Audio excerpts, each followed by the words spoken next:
WorthWhile brand that I hope you understand. Work hard, play hard, get up, stack bands. Time to get up, then clap your hands. Chillin' in the club with all my friends. Living in the moment, hope it's never gonna end. Love a new beginning, but I skip to the end. I listen to the beat, I hope to ascend. I hope to cherish, and I hope to win.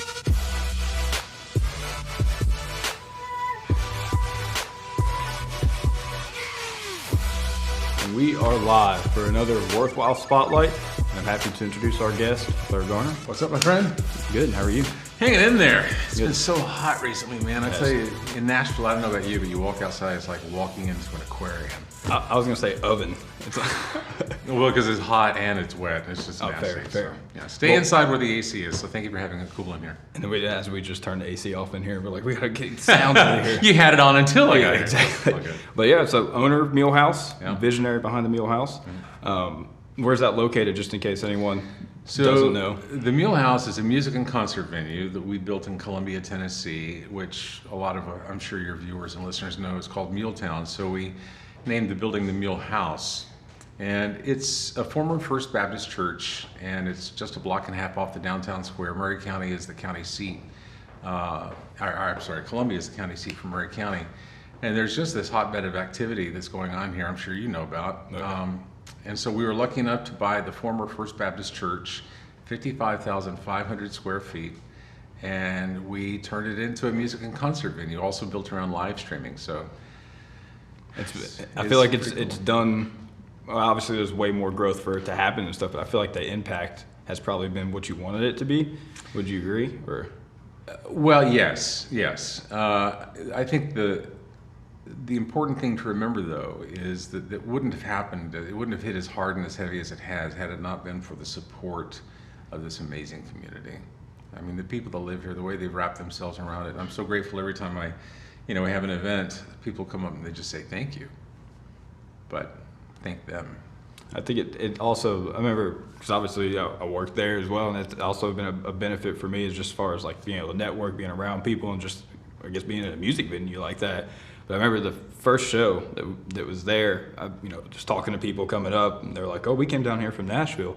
And I'm like, that's just, you don't hear that. Like, normally just growing up here, it's like, we go to Nashville, you go so-and-so to actually go to a show, and just the fact that people are Ubering from Nashville. It's crazy, here, right? It's wild. And it gets even crazier because we've had people from California, we've had people from Montana, and best of all, Australia. Really?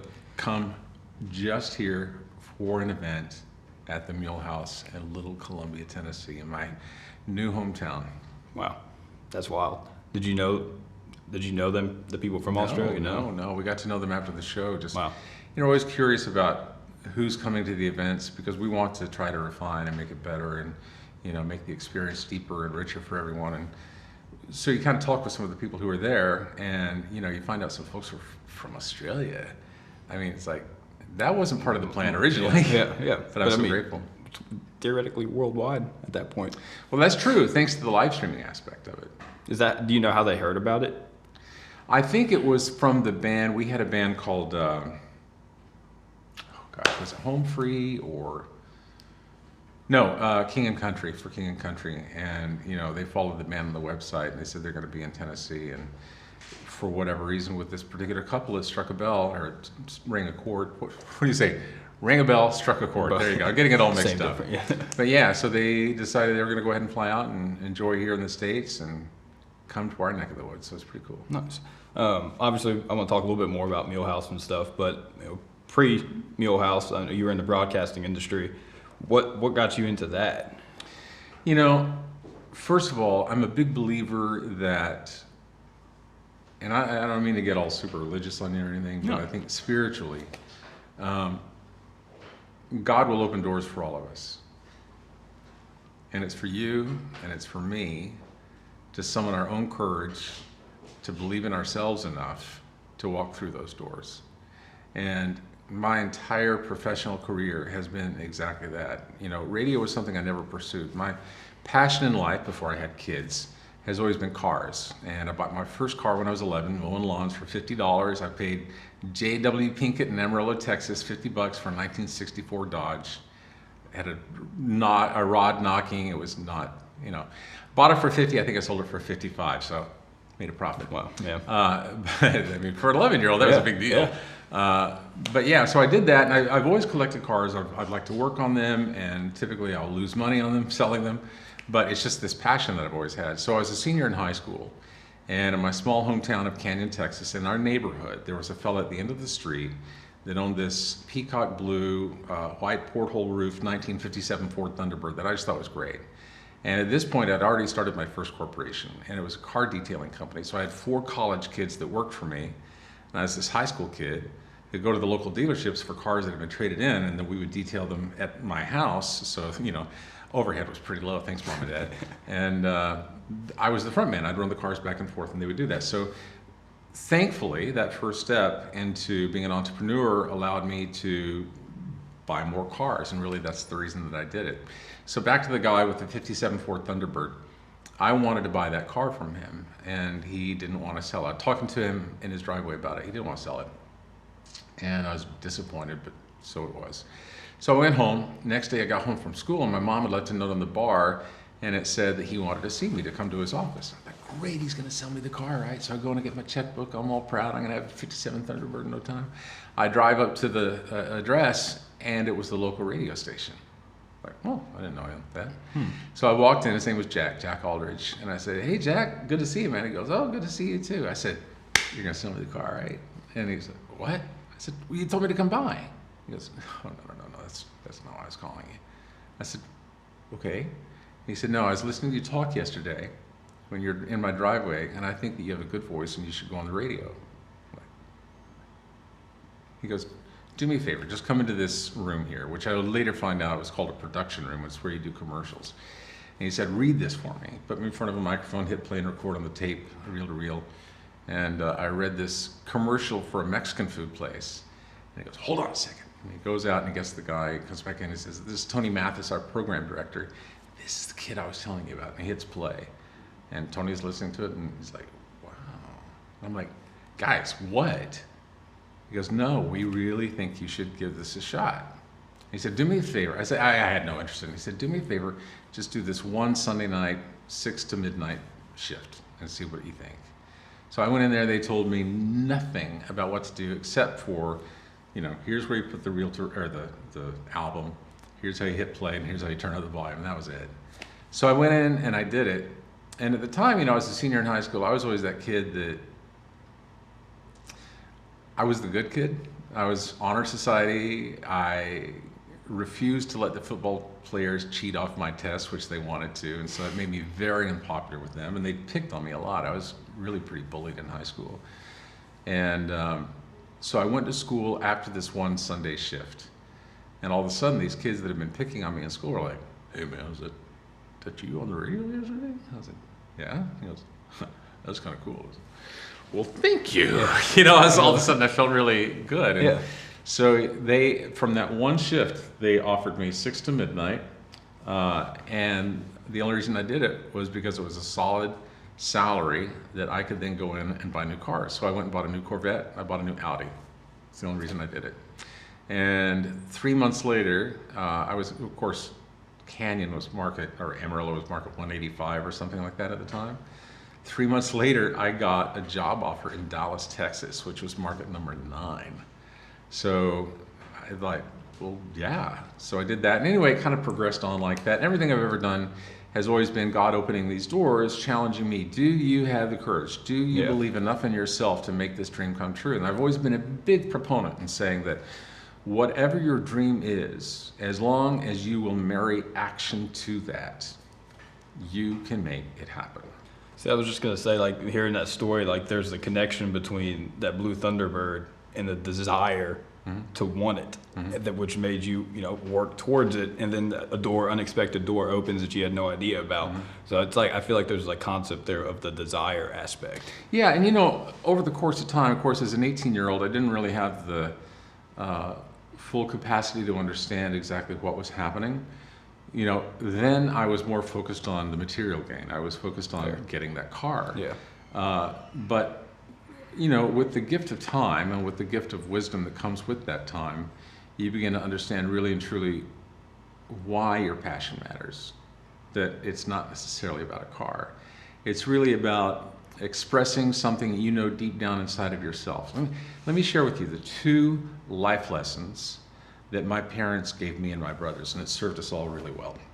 My dad has always been the guy who would say, if you're going to make a mistake, you make it as big and as loud and as hairy as you possibly can. Commit yourself, because if you don't, you'll never know what it's like to climb to the top of the summit, to be the winner, right? And then that, coupled with my mom's lesson, which I think is even more important, was it doesn't matter what you're going to do. The odds don't apply to you. The odds don't apply to you. She would always say there's something inside of you that will always figure it out, that will always overcome what holds others back.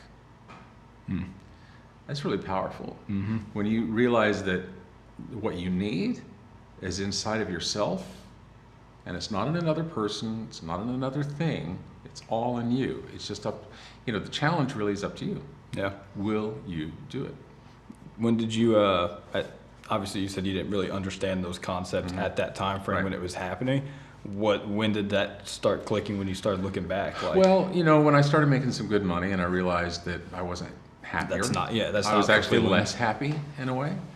I was single, and I just, unless you have someone with whom you can share that, it's a really kind of lonely, empty feeling. And I think that when I realized that money did not bring true happiness, that was one thing. And then the other really was having kids.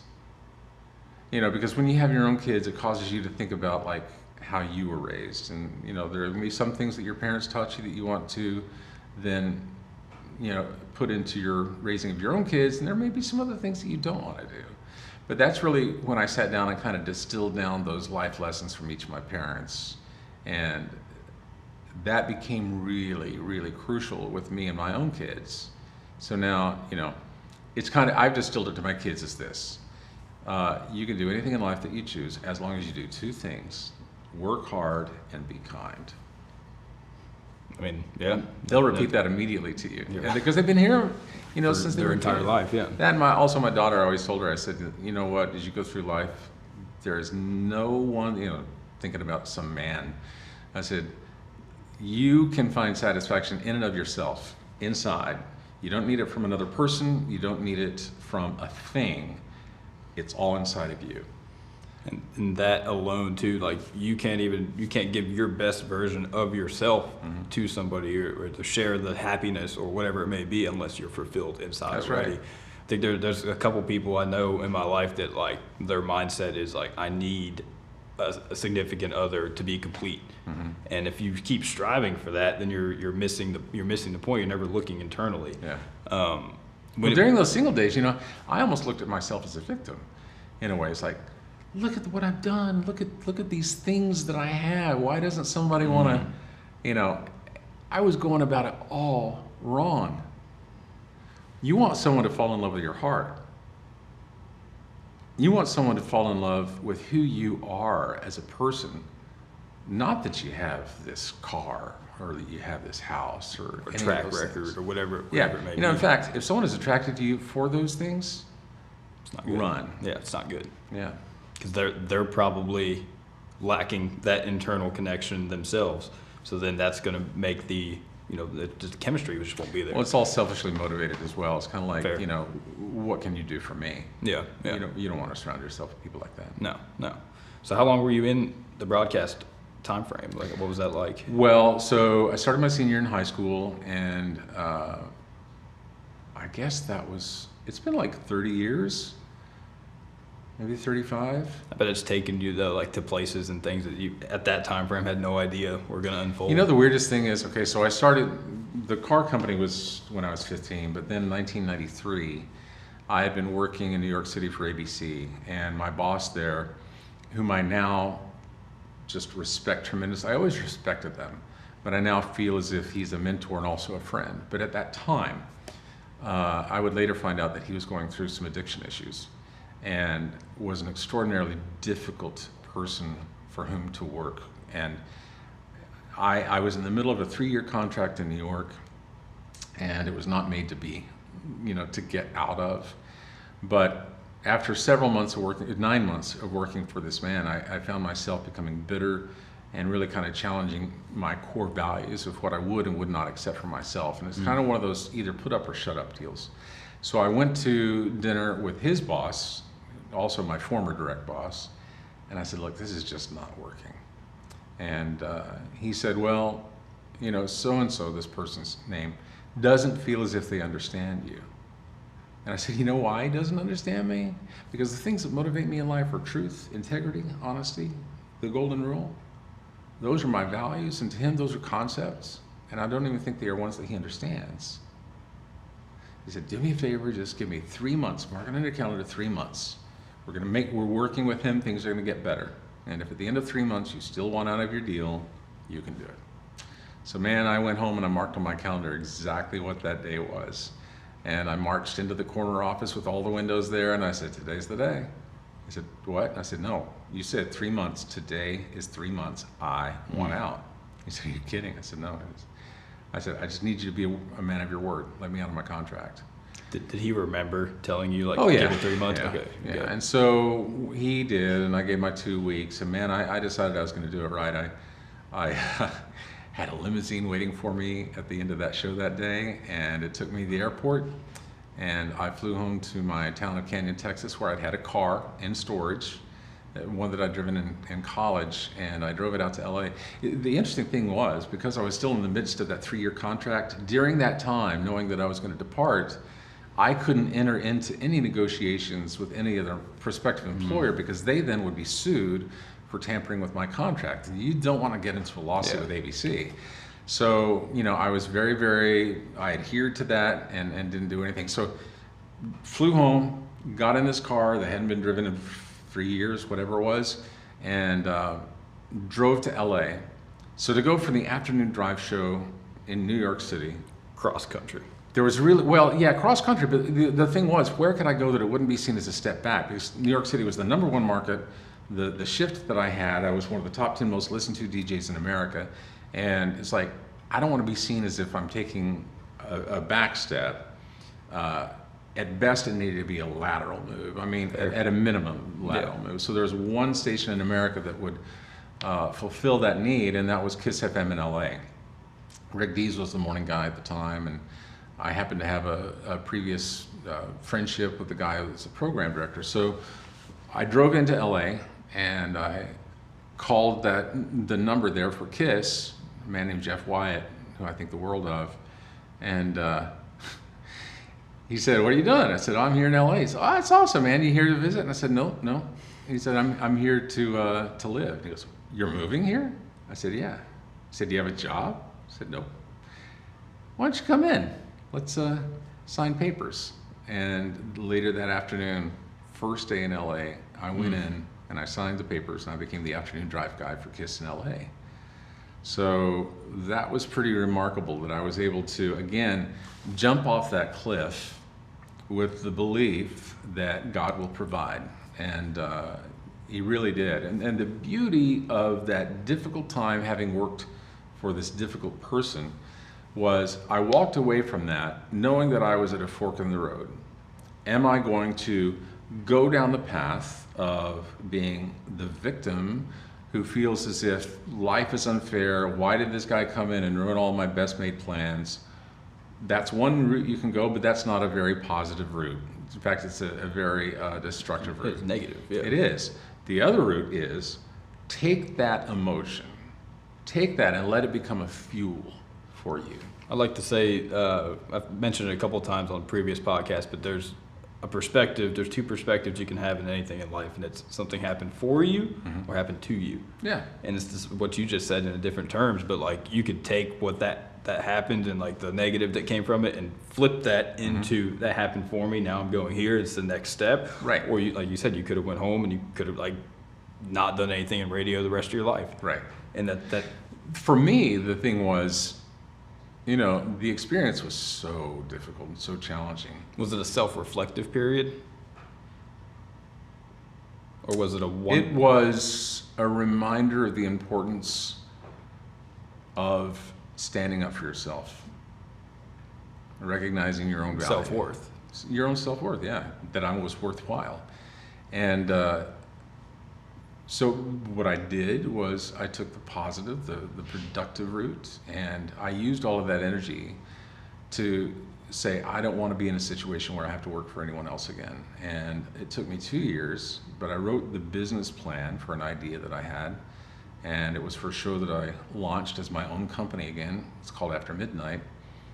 We launched in November of 1993, and we outpaced Rush Limbaugh as the fastest growing syndicated radio show, still unbeaten to this day, in America. We were on 270 radio stations across the country. And that was all, again, because I identified a niche that no one else had served, and we decided that we were going to serve that, but we were going to go big or go home. In fact, it's interesting that the third month after which we had launched, we were already up to 100 affiliates. People were just dumbfounded by it, no one more than I. And at that point, my former employer, ABC, decided that they were going to launch kind of an investigation to figure out whether there was room in this field that I had uncovered or not, so that they too could offer a show. So they had a kind of an exploratory committee that went out, and they came back to them and said, he's already locked it up. It's a category killer. And that was, again, the whole idea, like my dad said, go big or go home. Yeah. We spent in marketing for that program, the first quarter alone, more than most record companies spent in promotion for their entire label in this one trade publication, Radio and Records at the time. We spent over $250,000 in 3 months just in taking out double page, 4-color ads.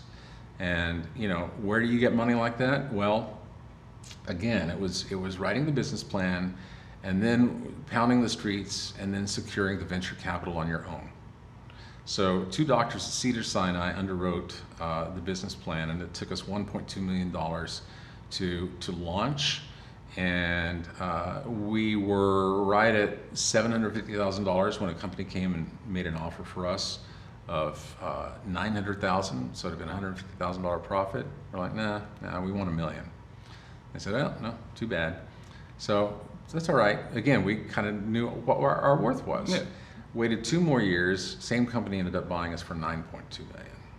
Wow, that's an investment of yourself right there. Well, and I have to be clear, that's not all Blair Garner money. Was the venture capital people are really the ones who made the good money with it. But what it did do, once we sold the show, I stayed on for another 17 years as the host.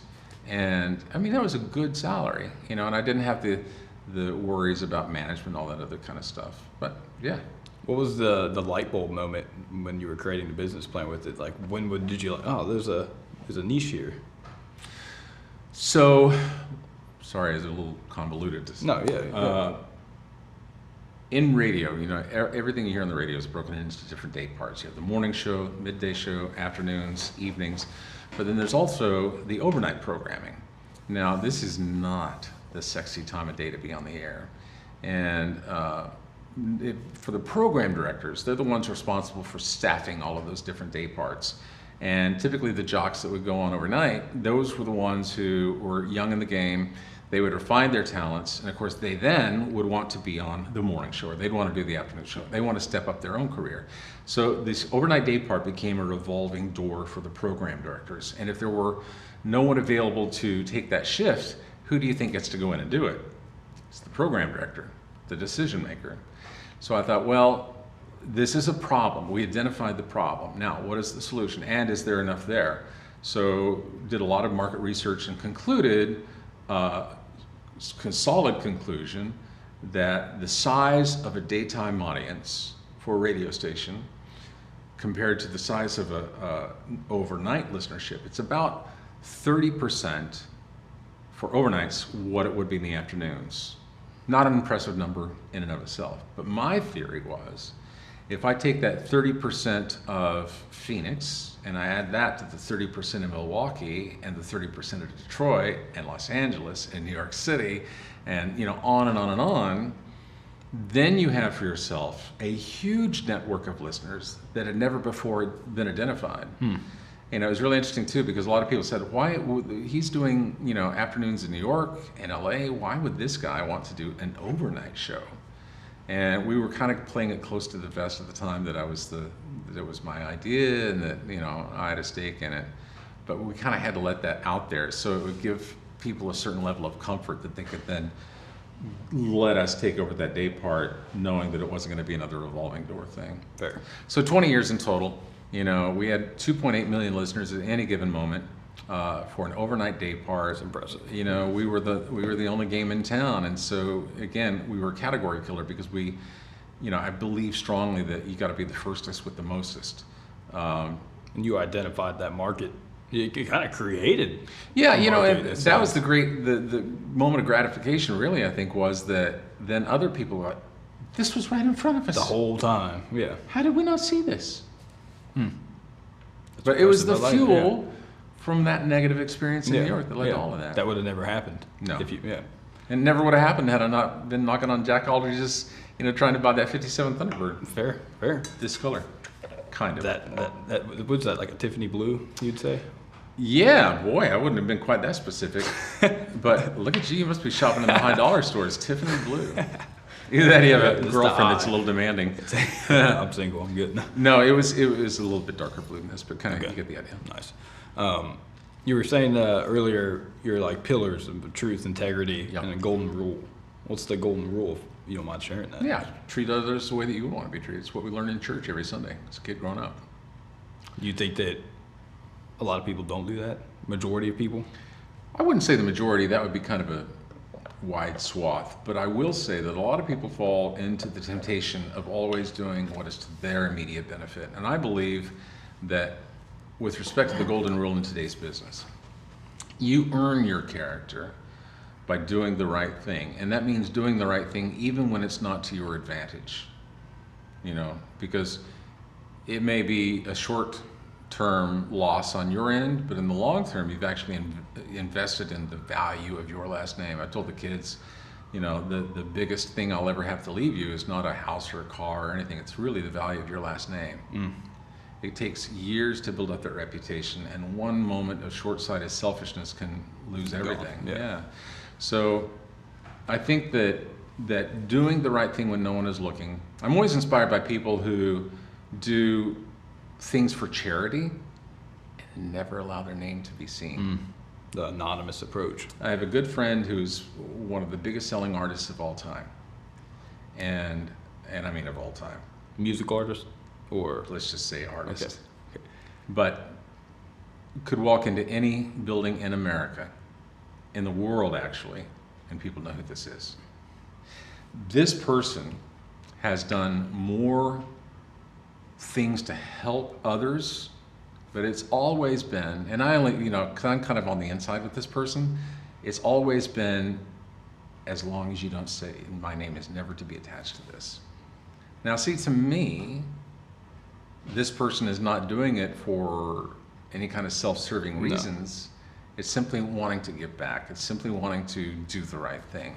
And I think that kind of approach toward, you know, these people who will make a donation to something and they proclaim it from the mountaintops. Take, for example, Amber Heard, who said she's going to give all this money away, and, you know, well, that's a whole other story. Yeah. But, you know, you don't trumpet it from the mountaintops if you're really doing it because your genuine concern is just to help other people. It wouldn't matter if anyone knew. That's right. If it was genuine. As soon as you start trumpeting that, you're really serving your own needs. Yeah. You know? Which is serving the ego. Right. Which is not your higher self. Right. In the spiritual world. Are you a big reader? Comic books when I was a kid. No, I always, you know, people say, what books do you read? And I say, well, ones with big pictures. Easy to read. Which is kind of funny because my middle brother, he's the editor-in-chief of Black's Law Dictionary, you know, the reference dictionary for lawyers all across the country. He had 2 books published with Justice Scalia of the Supreme Court. Ruth Bader Ginsburg was a good friend of his. Chief Justice John Roberts has attended my brother's speaking engagements. He was part of the advance team for Neil Gorsuch, you know, and he read enough for everyone in the family, you know. Mine was always more visual. I'm a very visual person. Visionary. Well, internally I'd like to okay. say that, Yeah. but I'm a lot like my mom in that when she had an idea for something, it wasn't just an idea that she would present to you. She would present to you an idea, and it had a start, and it had a middle, and it had a conclusion. Here's the idea, here's how we're going to do it, this is what happens. Whole picture. It was the 360 thing, and it was just instantly into her mind. And I think that, though I'm not nearly as gifted as my mom in that respect, I do have a bit of her shining through in that respect, that just because you don't see something currently doesn't mean that it isn't there, or there's not a market for it. Again, it goes back to that trust, right? Yeah. Listening to your own voice. Faith in yourself, which is, I think, I've been on a journey of like discovering like the faith aspect internally and the spiritual side of things, and like I think you're tested the most right when you're about to be rewarded with whatever it may be, whether it's enlightenment or an actual business or whatever it may be, but you're tested the most, and I feel like that you're the only one that can control like what your faith is, or your belief in yourself, or your belief in anything outside of you. But it all comes full circle back to the internal. With the Mule House, this is a perfect example of going big or going home. There's this thing called the Rollover Business Startup Plan from the government, and it's your retirement accounts. You can basically set up a new corporation with a retirement account. So you literally can transfer your retirement accounts over to this new corporation, and then that corporation will provide the seed money to launch whatever your business is. So Rollover Business Startup. So I decided, rather than trusting, some kind of an investment group to oversee my retirement, I felt like, I would rather bet on myself than I would on the market. So, as you've had throughout your life, so it's kind of like another opportunity to trust in yourself. Yeah, the thing of it is, you can trust that the market may make 10, 15, 20% year over year, but that's waiting for someone else to do it for you. I'm not that person. I will bet on myself, all in, because I know what I will do. Yeah. Well, outside of your parents giving you those quotes, and then you had a mentor in New York, or was it LA that you Well, that was a negative mentor. But actually, I take it back, because I did learn a lot of really good things from this person. Well, I was going to say is like, what outside of those three people that you've mentioned, outside influences, what would you, or other mentors, like not in the realm of radio, or was there anything else that piques your mind? I had some great modeling from my dad, especially, who was tireless in his work, and my mother, who was tireless in her dedication to being a wonderful wife and mother. That was her focus. So there was some good modeling going on from my parents. And I don't know. There have been some mentors. Rick Dees was a mentor. He was really gracious in helping me along the way in his own special way. There have been mentors that I would reach out to, that I would say, I want to learn from you. That's one of the things I'm really curious all the time. As we're looking at, broadening out the Mule House, our master plan is that not only we have the music venue, but also the fully built out bar, a restaurant, and about a 40-room boutique hotel, all within this 55,000 square foot property that we own. And with respect to the hotels, a mentor doesn't necessarily have to be someone that you know personally. No. But you can learn through observation, and this man, his name is Ian Schrager, and in 1977, Mr. Schrager, along with Steve Rubell, started Studio 54 in New York City. Wildly famous, and then, because of some short-sighted decision-making, wildly infamous, because they were changing register tapes in the middle of the night. At the conclusion of a night, they would have this stack of money. As here's some for you, here's some for you, here's some for you. And then they would divide it, and some of them were putting it up in the ceiling. And I guess the story is, and I don't really have the personal knowledge to know, but what I understand is that at some point there was a disgruntled employee that turned them into the IRS. And rightfully so. They went to prison. They did it, and they deserved to take their share of punishment for that. They did their time. They came out of prison in the 80s. Disco was dead. And so they became people of reinvention. And for Ian Schrager, he had always been in love with the hotel industry. So that's kind of after he went back to that. First thing they did was they did a partnership, and they developed the Palladium in New York City, a great nightclub where MTV did Downtown Julie Brown, Wubba Wubba. You're too young. Yeah, I don't. It sounds familiar. You don't have to agree. I mean, I've heard the Wubba Wubba, but I couldn't tell you if you asked me. No, it's all right. It's basically pre-TRL. You know what TRL No. is? Don't. Anyway, you know who Carson Daly is? No, I've heard the name. I'm very I'm very in tune with certain Do you have things. television? Yeah, but I don't watch. That's the thing. Like growing up, Yeah. of course, watched as a kid and stuff like that. But as probably around 17, 18, I don't really watch anything at all. Well, so back in the day, it's Carson Daly, who's now the host of The Voice. Okay. Back in the day, he did this thing called TRL, which is Total Request Live, and it was, I think they broadcast from the square in Times Square in New York City. And before that, it was a show called, I don't know, it was Downtown Julie Brown hosting this thing at the Palladium. It was a big deal. Anyway, back to Schrager. So they did the Palladium, and sadly, Steve Rubell passed away. And then Ian decided he was going to get out of the club business and really do his first love, which was hotel. And so he is the guy widely credited with developing the boutique hotel industry. And he is a mentor to me. I've never met the man. I actually wrote him a fan letter. I've written 2 fan letters in my life, one to Lee Iacocca and one to Ian Schrager. Did you get a response? Well, I did from Lee Iacocca. I was a 14-year-old kid in Canyon, Texas, wrote him to congratulate him on the new K car. I mean, I was just such a dork. And you got a response. I did get a response. I mean, I'll never begin to tell you what that meant to see that Chrysler, logo on the envelope, and then to have this hand-signed letter from Lee Iacocca to this little kid in Canyon, Texas. Man, I treasure that. You still have it? Of course I do. I was about to say. Yeah. But Ian Schrager, I've watched every interview that he has ever done, and he talks about, we are in the experience economy where the real value of luxury, it used to be that, for my parents, luxury was defined as a Rolls Royce or, gold gilded ceilings or things like that. It's just so passé now. The real luxury of today is experience, and it's how you make people feel. And, Mr. Schrager is, I think, now in his 70s, but he not only speaks that, he shows it.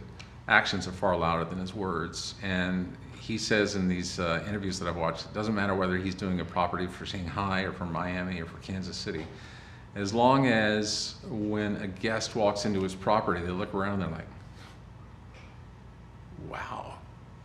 If you can get that kind of reaction from them, you've effectively transported them to a different time and a different place. And if you can do that, the economics of it all will work itself out. Yeah.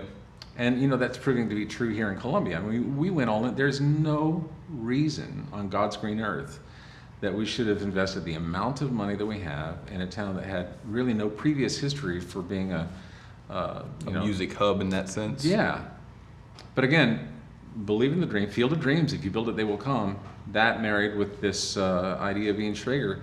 And it's amazing because we just concluded our first year of business, and within our first year, we were lucky enough to host 151 private events, 51 concerts, of which 17 were sellouts. First year of operation. Which is phenomenal. We are extremely grateful for the blessings that have come from the hard work. And I have to note too on the experience aspect, you've done a phenomenal job with that at the Mule House, because working there is a different perspective because you're in there and you don't get to walk in for the first time process.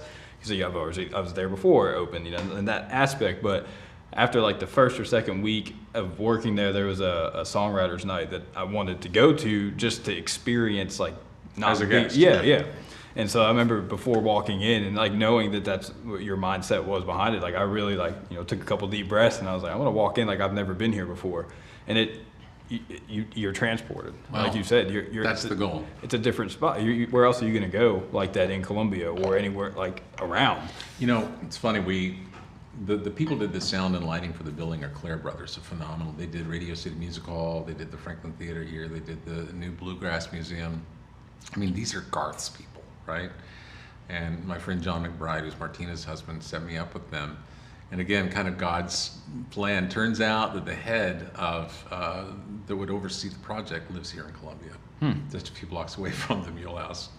Wow. That's just Small God world, saying, I think. "Here you go." Yeah. But so yeah, they did all the sound and lighting, and it was built without excuse. In fact, with respect to the video component, it's 15 miles of cable in there that all go to a singular port on the side of the building for the TV trucks that pull up.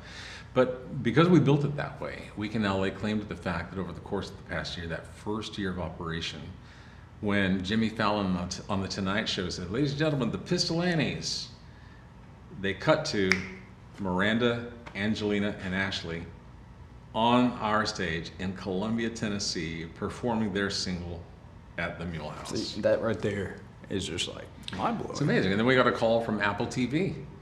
Apple TV took over the building for an entire week, and I unfortunately cannot share the names because of a non-disclosure agreement, but probably one of the most important actresses of the last couple of decades, the executive producer on this, and they filmed something which is just mind-blowing, and it's a show that will debut on Apple Plus this first quarter of next I year. was about to say, I was wondering when. Yeah. Which obviously won't say any details, but I was fortunate to work that day, and It was like a great day, just wasn't it? just being there, I was Yeah. like, what is happening here? Like Yeah. this is crazy. That was the day they actually shot the episodes.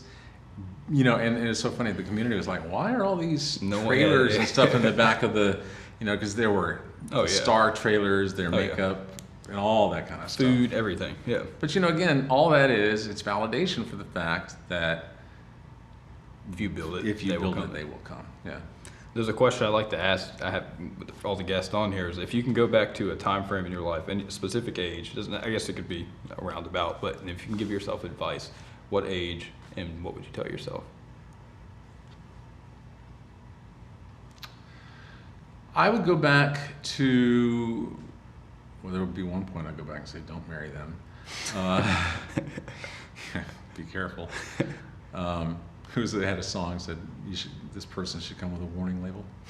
But no, I think I'd probably go back to my junior high years. It's always problematic, I think, for anyone to grow up through adolescence, you know, especially think about today's kids. But for me, it was really challenging because I was bullied. I had a lot of self-doubt.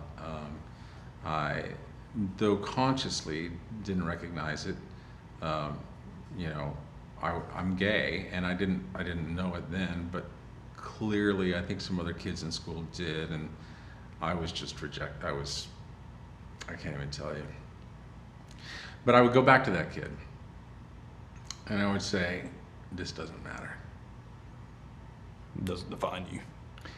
No, because in the end, you know, it's funny, those people who were so mean to me over the course of years, you know, I'd had a degree of success, and they would reach out on Facebook with a friend request. You remember me? Yeah. And I'm kind of like, really? Really? But of course I would always do that because it's kind of the right thing to do. We're adults. Yeah, and all yeah. that. So, but I would go back to that kid and I would say, listen, you are good enough. You're great the way that God made you. Embrace that. Don't be afraid of the others. Stand up to them and believe in yourself. I feel like that in the end you kind of did do that, you know, if you really think about it. I did. You know, and you go back and you think about any point in your life where there were struggles. I always say that's part of the recipe. I see my kids going through struggles. There was one point at which my son, you know, I have twins, a boy and a girl, they're now 18, and as a single gay man, one of the reasons I never wanted to come out is because I prayed, God, please don't let this be. Because more than anything, I wanted to be a dad. And I thought that if you're gay, you couldn't do that.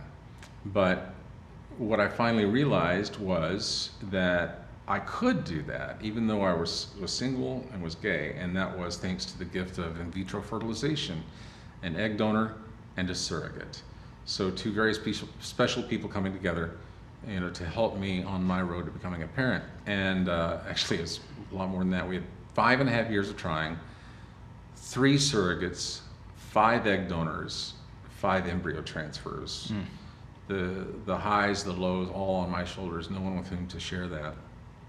But like after the kids were born, all that kind of just washed away because you're in the glory of that moment that you did it, What would you say during that trial time frame? Let me I'm sorry, before we get to that, sorry, I just want to share, so that story became my son when we were in a private Montessori program for their elementary and elementary school years. When they went to a public school for middle school, my kids were just so, like, everybody had always been very accepting of them, no reason to hide anything. And so Braxton, first day he gets to school, he's openly sharing with people, I got 2 dads and blah, blah, blah. And it's my husband, Eric. And kids didn't respond the way that he thought. And so from that moment on, he was bullied. There were kids who with steel-toed boots were kicking him, spitting on him. His nickname was Petrie. They said, because you were born in a Petri dish. Really mean and hurtful stuff. And there was a day about 3 years ago that my son came home from school and he was just crying. I said, dude, what's up? And he said, there was a girl who sits behind me. She and her friend were there, and I kind of had a crush on one of them. And they said, they were asking a question they didn't get the answer to from the teacher. The teacher didn't hear him or whatever. And so Braxton turned around because he knew the answer. He turned around and goes, oh, actually, you know what? The assignment's here. He goes, why would you even talk to me? You're so ugly. You're probably gay like your dad's. And he came home, and I see my son looking out the window and just questioning, why? I'm just trying to be a good person, Dad. It's unfair. It was unfair. But as difficult as it was in that moment, what I do know is that is part of his recipe.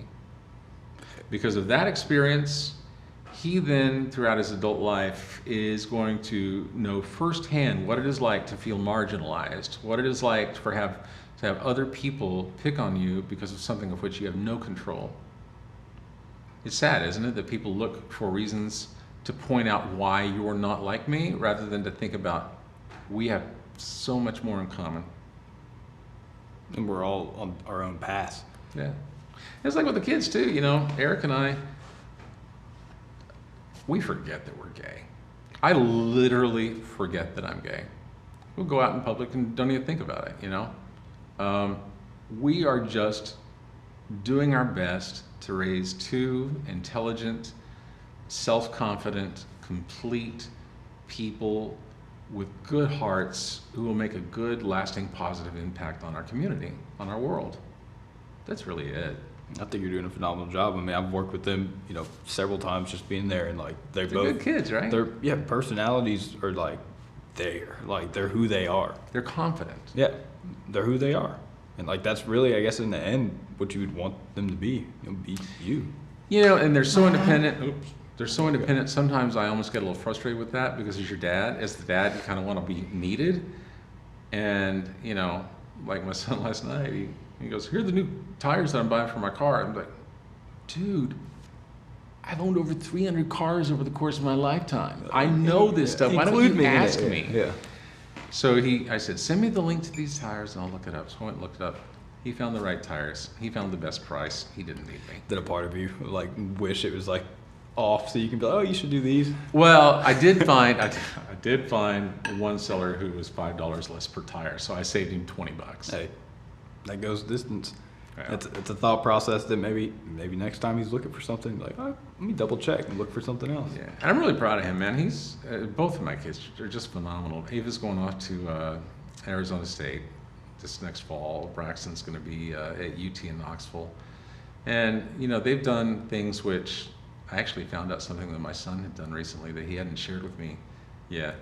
A business enterprise that he had undertaken, and when I found out about it and just the degree of success that he has seen, I'm like, you're kidding me.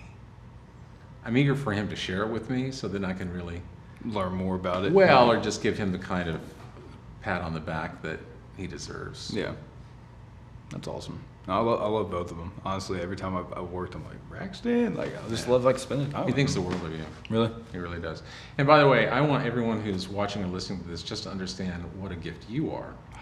You, in fact, are worthwhile, and you are very much indicative of this kind of belief in yourself and the effort to try and do good by everyone else in the community. You know, I don't know what it is about you that caused you to say, I've got an idea, and then to have that idea and to have the courage to marry that to action. I mean, you've invested your own money, the hard-earned money that you've gone out and made, into launching the WorthWhile brand. You have been the person to put this marketing campaign together. You have been the person, along with your team, to put this video podcast together. There are so many things so many ways about which you have approached what you are doing, that those are the hallmarks of someone doing something important for the right reason. You know, and it can be a very lonely road at the beginning until other people see the value in what you're doing. And, you know, I always say that people don't necessarily know what they need or want until they see it or they hear it. So the burden of carrying WorthWhile has rested squarely on your shoulders, your belief in doing the right thing, and your effort getting it to a place where then others can look at it and go, I didn't know that I needed that, or what a cool brand. Here's someone who's trying to do something to affect the good in our world. Mark, So you're a shining example of that. All of the things that I, you know, you're asking me about, I could be asking you about.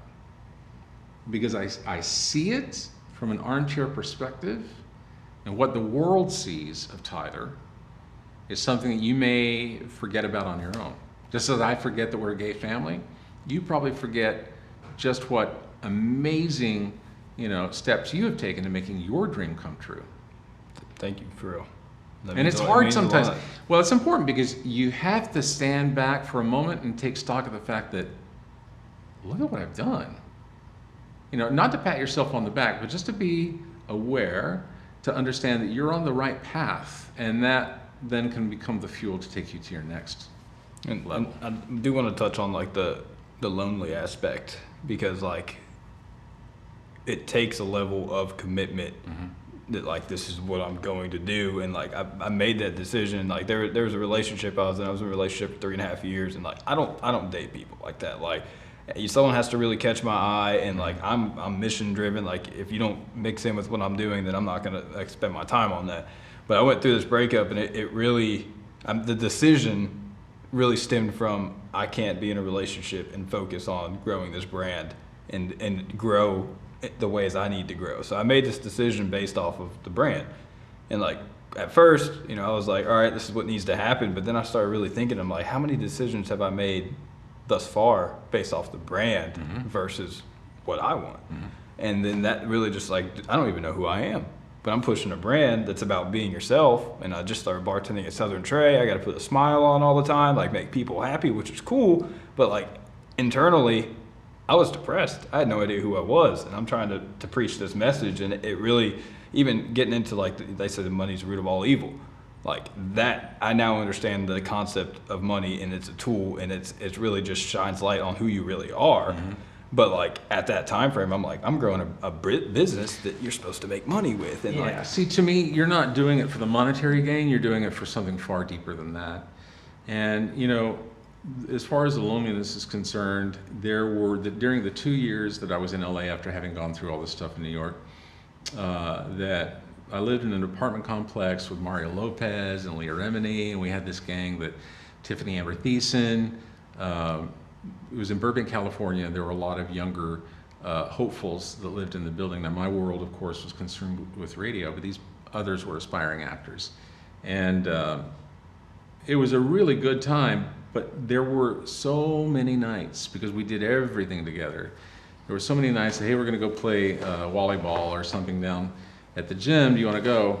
And although my immediate gratification really, really wanted to go, I would say no. And instead, quite literally, I was on the floor of my kitchen handwriting my business plan and refining. And I turned down so many opportunities for that. Like my brother, you know, here he is arguably one of the leading authority in legal writing in America or the world today. I mean, you see him on C-SPAN, he's on 60 Minutes. I mean, he knows what he's doing. Yeah. But when he was in law school, his fellow students, you know, he said they invited, say, let's all go watch the Super Bowl at the sports bar. And although Brian would really have loved to do that, at opportunities like that, he saw that as his opportunity. Like, this is when they're taking their eye off the ball. I'm going to use that time to advance my mission. And that's why when he got out of law school, you know, he only practiced for 1 year before his first dictionary was published. Wow. Dictionary of Modern Legal Usage by Brian Garner, B-R-Y-A-N, Garner, if you want to look him up. I mean, he's now got, I think, over 30 books published in the legal field, you know, and he's referenced in writings with the Supreme Court.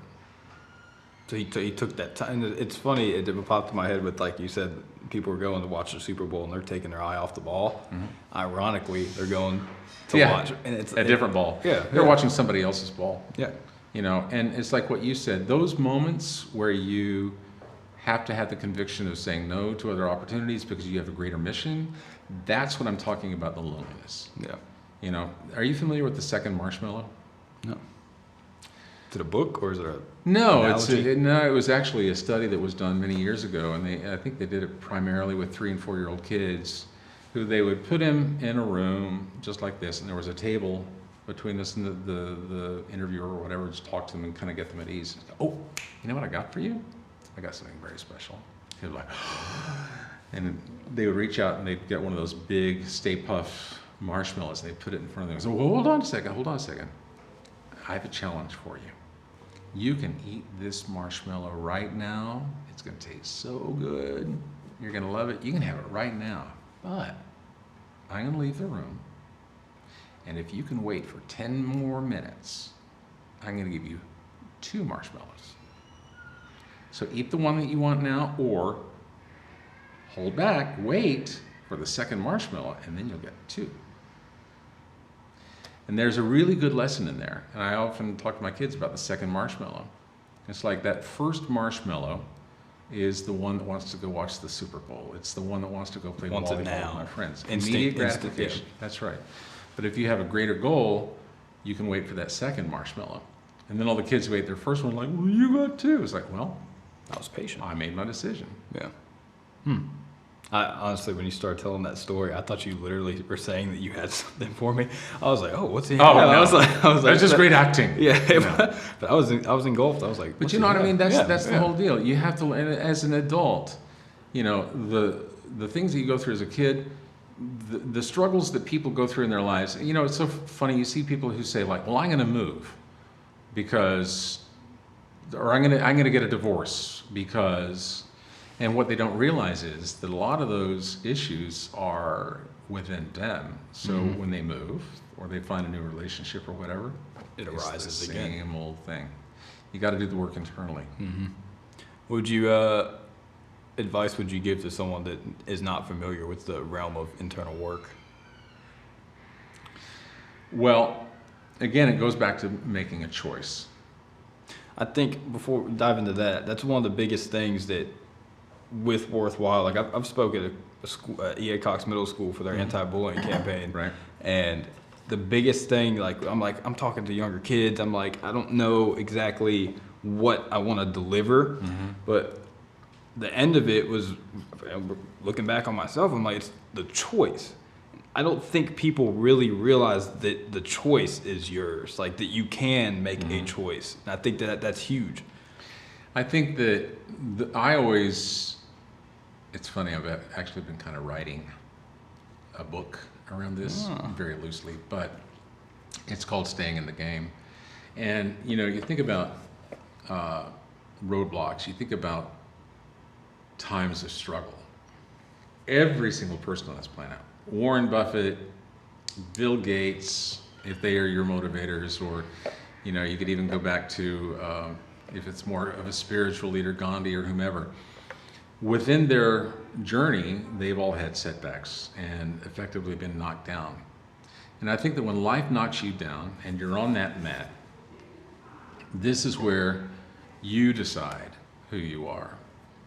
If you are knocked down on that mat because of something external to you has caused this to happen, and other people are like, ooh, man, that's just sucks for them. Yeah.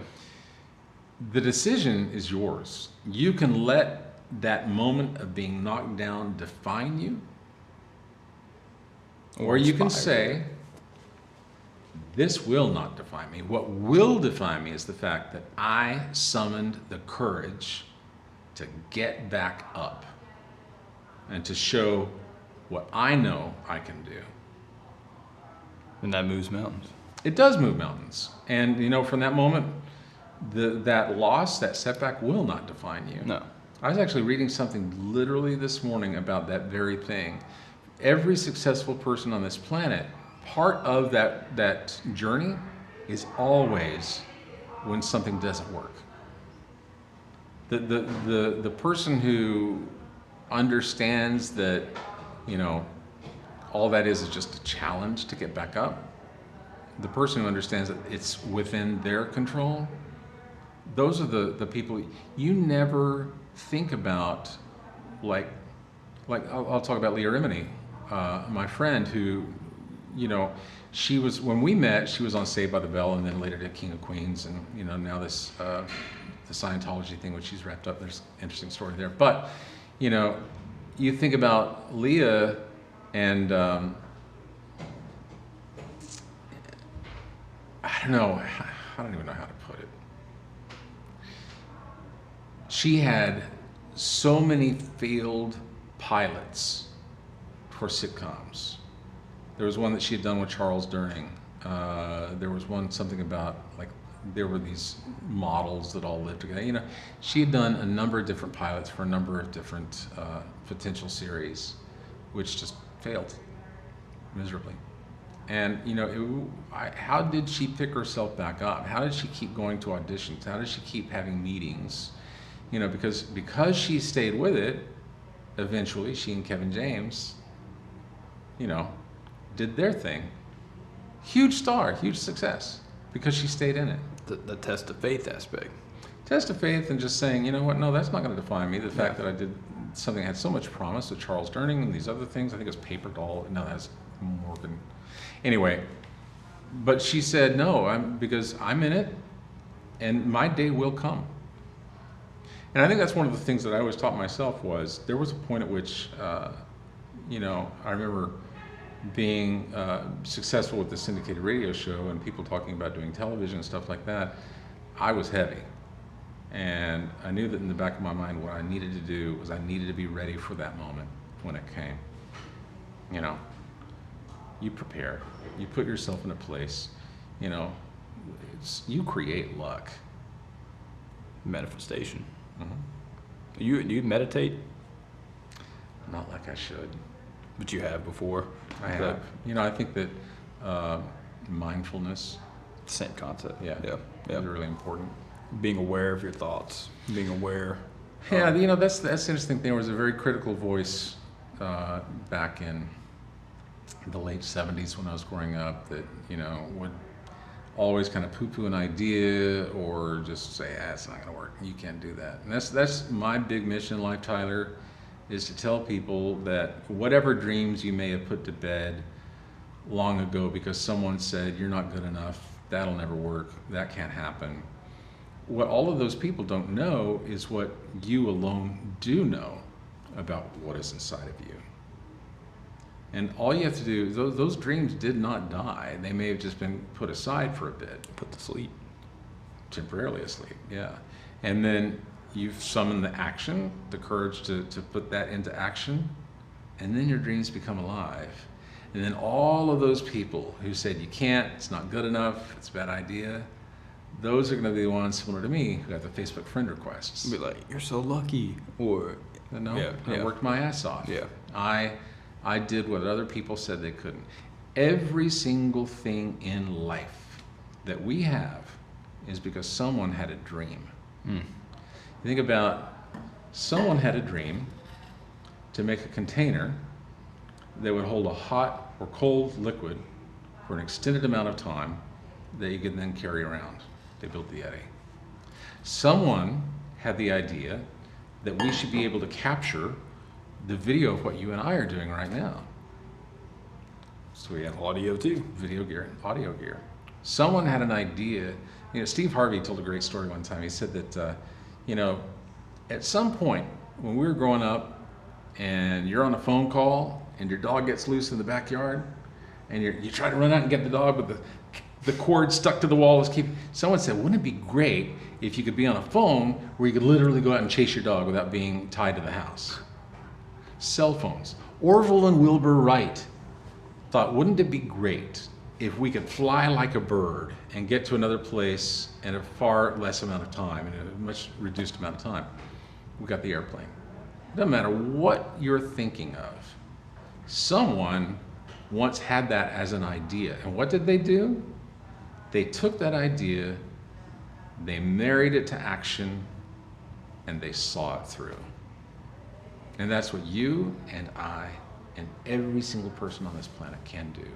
But you have to let go of those voices that, like I was saying, that critical voice that I was hearing back in the late 70s. It wasn't until the mid 2000s that I finally realized, why am I letting this voice from so many years ago, why am I allowing that to affect my thoughts? Now.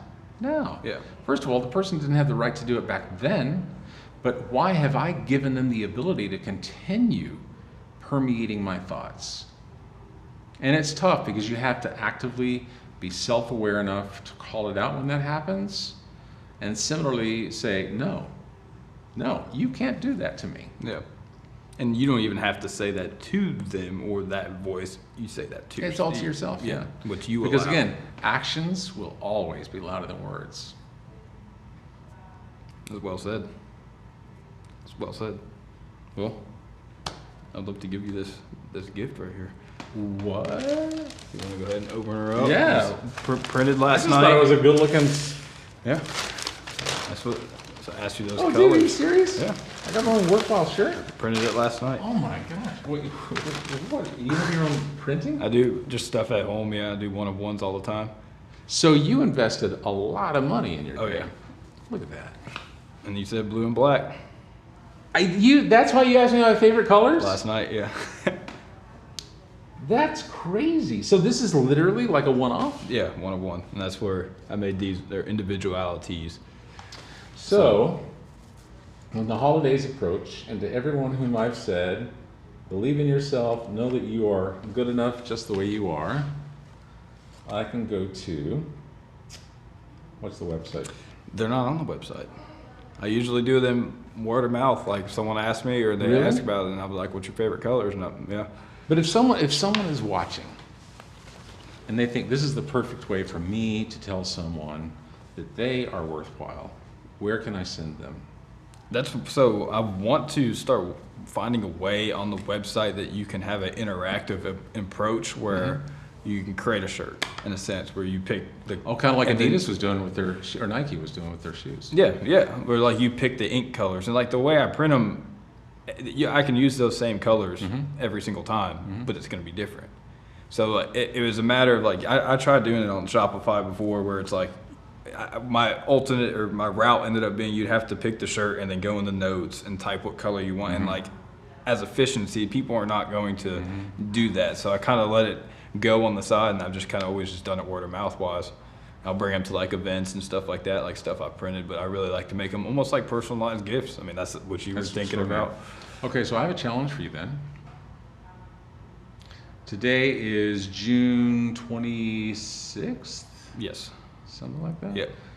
2022.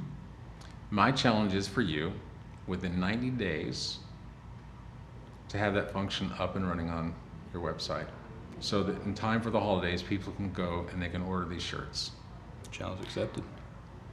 I want you to put the action with that dream. I'll send you the link as soon as it's ready. Good. I hold you to it. Fair. And everyone watching, he's going to have it available for you so that you can order the shirts for the holidays. Okay? Because it's a great gift and it's an important message to share with the people that you love. Now you have no way of backing out. No. Well, thank you so much for coming You're so on. welcome, my I friend. appreciate Thank you it. for everything. I Thank you for doing what you do. It's inspiring. Thank you. You've definitely inspired me in different ways. So, Nice. well, everyone, thanks for watching. Never forget that you are worthwhile and always strive to be the best version of yourself you can.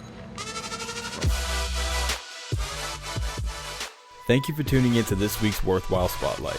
Our goal is to motivate people to become the best version of themselves possible through the power of storytelling.